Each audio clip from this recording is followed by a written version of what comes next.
दोस्तों, काफी समय पहले की बात है। एक नगर में एक सेठ रहा करता था। उस सेठ का एक पुत्र था। उस सेठ के जीवित रहते तो व्यापार में अच्छी प्रगति हुई, किंतु उसकी मृत्यु के बाद व्यापार में घाटा होता गया और नौबत यह आई कि सेठ की सारी संपत्ति समाप्त हो गई। तब सेठ के पुत्र ने परदेश जाकर व्यापार करने का निर्णय लिया। संपत्ति के नाम पर उसके पास मात्र 20 किलो का एक तराजू बचा था।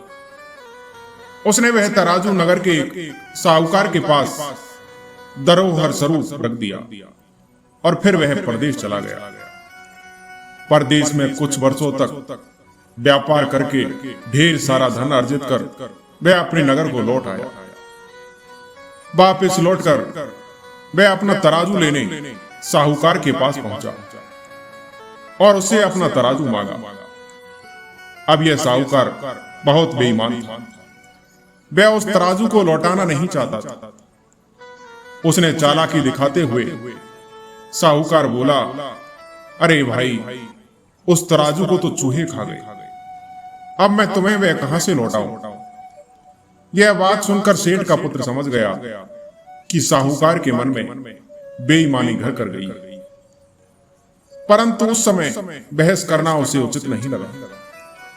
इसलिए वह बड़ी ही विनम्रता से बोला, कोई बात नहीं साहूकार जी, अब इसमें न आप कुछ कर सकते हैं और ना मैं। शायद तराजू मेरे भाग्य में ही नहीं। साहूकार मन ही मन भयभीत था, लेकिन सेठ के पुत्र की बात सुनकर उसने चैन की सांस ली। कुछ देर साहूकार से बातें करने के बाद सेठ का पुत्र जब चलने को हुआ तो साहूकार से बोला कि क्या आप अपने पुत्र को मेरे साथ भेज देंगे? परदेश से मैं आपके लिए एक उपहार लेकर आया हूं, वह मैं आपके पुत्र के हाथों भिजवा दूंगा। साहूकार लोभी तो था ही। उपहार के लोभ में उसने अपने पुत्र को उस सेठ के पुत्र के पास भेज दिया। सेठ का पुत्र साहूकार के बेटे से बातें करता हुआ नदी किनारे पहुंचा। नदी किनारे एक गुफा थी। उसने साहूकार के बेटे को उस गुफा में धकेल कर गुफा का द्वार एक चट्टान से बंद कर दिया। उसके बाद नदी में स्नान कर वह अपने घर को लौट आया। अब इधर शाम हो गई और साहूकार का बेटा घर नहीं लौटा, तो साहूकार को अपने बेटे की चिंता हुई। तब चिंतित साहूकार सेठ के पुत्र के पास पहुंचा और अपने बेटे के बारे में पूछने लगा। सेठ का पुत्र बोला, साहूकार जी, आपके बेटे के साथ मैं नदी किनारे बैठा हुआ था कि एक बाज आया और उसे उठाकर ले गया। यह सुनकर साहूकार अपना आपा खो बैठा और चिल्लाने लगा, झूठे मक्कार, कैसी ऊटपटांग बातें कर रहे हो।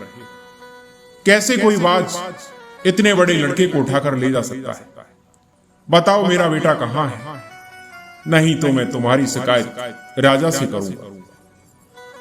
सेठ का पुत्र वही बात दोहराता रहा कि मैं सच कह रहा हूं साहूकार जी, आपके बेटे को बाज उठाकर ले गया है।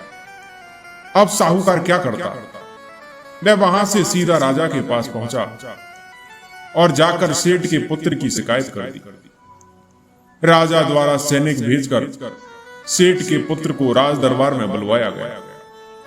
उस सेठ का पुत्र जब राज दरबार में पहुंचा तो साहूकार चिल्लाने लगा कि महाराज, इसी ने मेरे बेटे का अपहरण किया है, इससे दंड दीजिए और मुझे मेरा बेटा वापस दिलवाइए।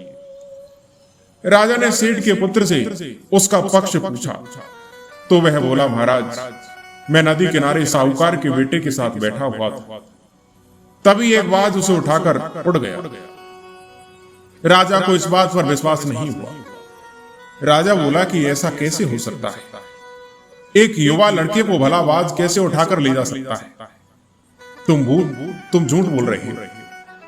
सेठ का लड़का बोला, महाराज, यदि 20 किलो का मेरा लोहे का तराजू एक साधारण चूहा खा सकता है, तो बाज भी सेठ के लड़के को उठाकर ले जा सकता है। इस प्रकार से सेठ के लड़के ने राजा को अपने तराजू वाली बात बता दी। राजा को सारा माजरा समझते देर नहीं लगी। उसने साहूकार को फौरन सेठ के पुत्र का तराजू वापस करने का आदेश दिया। उस साहूकार ने तराजू वापस कर दिया। तब सेठ के पुत्र ने भी साहूकार के बेटे को गुफा से बाहर निकालकर घर भेज दिया।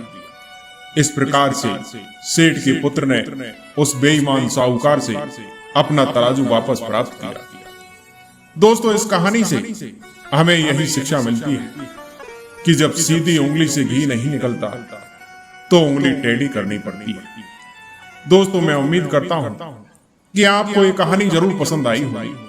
कहानी पसंद आई हो तो हमारे वीडियो को लाइक और सब्सक्राइब जरूर करें। धन्यवाद।